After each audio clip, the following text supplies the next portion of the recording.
Oh, hi, I didn't see you there. Don't worry, I'm not gonna take up too much of your time. I know you clicked on this video so you could watch this video. I just want to remind you, don't forget about the Drunk Banthas podcast, where me and my brother talk about sci-fi, horror, cartoons. That's all really. I know you wanted to watch this video, so go ahead. I'm done.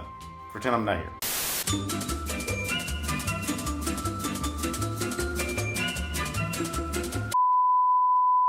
Hello, you beautiful nerds. You may have heard me say at some point how much I dislike trailers. I don't really watch them, especially for the big blockbuster flicks. Most of them I pretty much already know if I'm gonna see it opening day or if I'm not. I want to save all the spectacular images of the film for the big screen. I don't even want to walk into the theater until it's time for Nicole Kidman to tell us how much she loves the movies. Plus, and I don't think that this is a hot take, but trailers just show too much of the damn movie sometimes. I'm pretty sure we've all had a moment like this. We're in the theater, we're watching a trailer for an upcoming film, and by the end you're like, well, I know everything that's gonna happen in that one. It's pretty frustrating. This isn't a new phenomenon. People were pissed when the trailer for Castaway dropped and it revealed that Tom Hanks eventually gets off the island. So if people have always hated when studios show too much of a movie's plot in the trailers, why do they still do it all the time? And does it make us want to go see movies more, or does it negatively affect our enjoyment of the film? In this video, I want to talk about why movie studios show so much in the trailers and the psychological effect of watching trailers over and over again.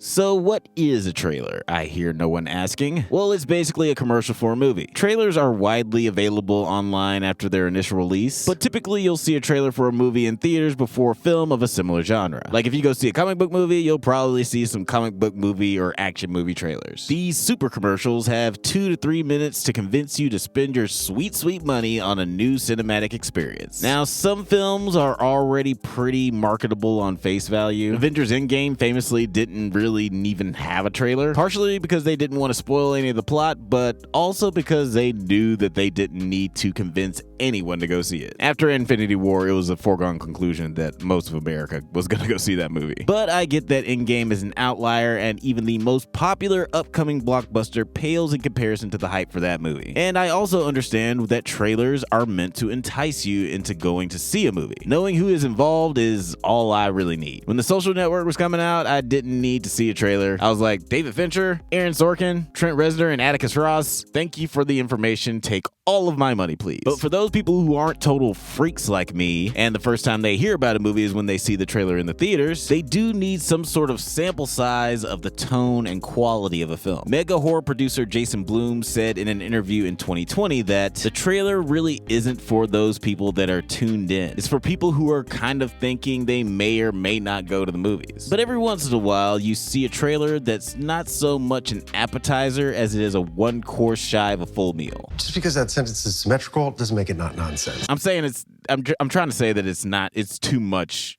food sometimes. This metaphor is terrible. But why do movie studios and filmmakers do this? Well, for one thing, it's not usually a decision made by the studio or the filmmakers. And secondly, it's kind of all our fault. Most trailers are put together by companies that specialize in cutting promos based on detailed marketing strategies, commonly known as a trailer house, a phrase that means something completely different where I'm from. Roll Tide. Roll Tide! These trailer houses will cut like 10 or so teasers for a movie and then show them to test audiences in order to see what they like and what they don't like. As you can probably imagine, big, sometimes spectacular moments in these teasers will elicit a strong emotional reaction. These reactions are dictated and compiled into marketing data that helps the studio choose what trailer to use and what moments to leave in depending on how appealing it was to the audience. In 2019, marketing executive David Singh said in an article by Marketplace, it's such a competitive world out there. You got to tell them enough to get them excited about it. Again, since these trailers are outsourced through other companies, the decision of how much to show in a film's advertising isn't always up to the filmmakers. There have been quite a few instances where directors have complained about the trailers for their films, usually stating that it wasn't their decision to show so much of the plot. Director of 2015's Terminator Genisys, Alan Taylor, was reportedly upset that the twist that John Connor would be a machine in the film was revealed in the first trailer, and he had some, quote, unpleasant conversations with the studio about the trailer giving so much away. Jurassic World director Colin Trevorrow was also unhappy with the trailer for his movie. He told IGN in an interview that to, quote, just show people snippets of something without them understanding the set of rules that define the movie can be challenging for an audience. There are some filmmakers like Christopher Nolan who are given complete control over their marketing strategy and have perfected the art of enticing an audience without really showing them much of anything. But for most filmmakers, though it is a common practice that they don't fully understand, they feel it's a proven fact that audiences want to be shown a lot of a movie before they see it. Castaway and Back to the Future director Bobby Zemeckis also thinks that audiences want to know exactly everything that they're going to see in a movie before they see it. He just doesn't know why. Quote, it's just one of those things. To me, being a movie lover and a film student and a film scholar and a director, I don't. What I relate it to is McDonald's. The reason McDonald's is a tremendous success is that you don't have any surprises. You know exactly what it's gonna taste like. It's not that surprising, really, considering nowadays people will rewatch a trailer over and over again and then watch a video of someone breaking down the teaser frame by frame. It's as if a portion of the audience is actively trying to uncover every little thing the movie probably doesn't want us to know before we watch the movie. According to a report from the Alliance of Women Film Journalists, among the most watched content on YouTube, movie trailers rank third after news and user-created videos. If you've ever clicked on a video thumbnail that has a red arrow and says some shit like,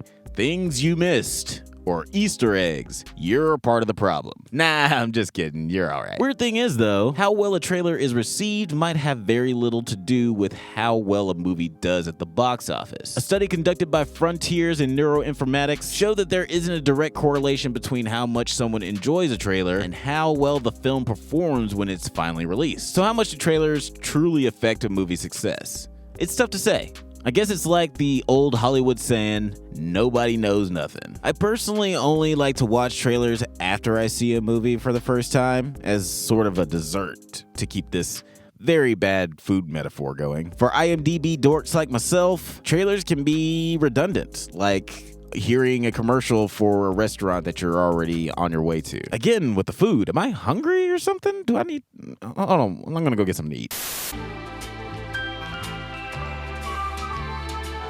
I don't think that trailers are bad for the movie experience, but I think that there is something to be said about the first bite of the apple being the best. Like, this is one of the best shots in all of movie history. It's an awesome moment. I remember being super hyped the first time I saw it, but the first time I saw it was on a laptop screen. It would have been so great if the first time I saw this was in theaters. Because now when you see the movie for the first time, you're like, oh, I remember this. Hulk is probably just gonna jump up and save him because he did in the trailer. Now, of course, no one thought that this movie was gonna end with Tony dropping like a stone to his death, but it takes some of the tension out of the scene when we know exactly how it's going to play out. In Psychology Today, they talk about why happiness doesn't last and how going through a positive first experience tends to be less exciting over time. Even when positive events continue consistently, the change begins to simply be seen as the new normal. And as a result, your aspiration level shifts. Essentially, when we experience something over and over, even if it's something we enjoy, we adapt and subconsciously want more. Dr. Heidi Grant Halverson wrote that, quote, variety and spontaneity are potent weapons against adaptation because we don't get used to positive events when our experiences are novel or unexpected. When, on the other hand, a positive experience is repetitive, when you know exactly what to expect, you don't get the same kick out of it. Every time I go to the movies now, there will be at least 2 times when a joke will be told and I'll laugh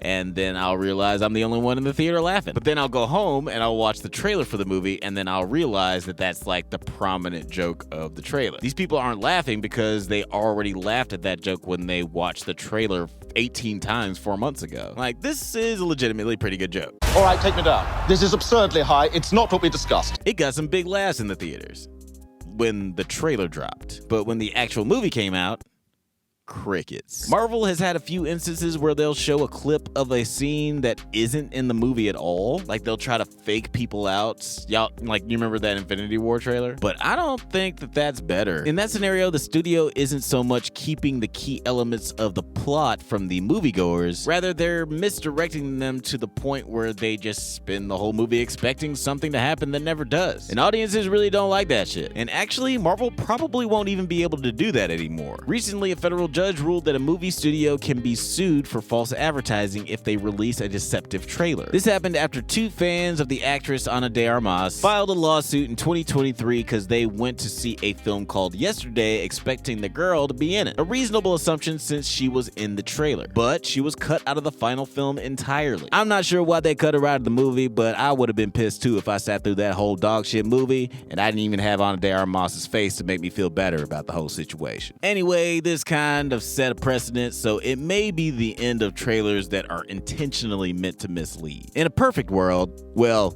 my perfect world, trailers would be more like the teaser for Barbie. That shit is nearly perfect. It gives you an idea of the tone of the film. It tells you that the film isn't going to be taking itself too seriously. It shows the key actors, and it shows almost zero footage from the final film. Like, I've seen next to nothing for that movie, but I've already made my decision of whether I'm going to go see it. Spoiler alert.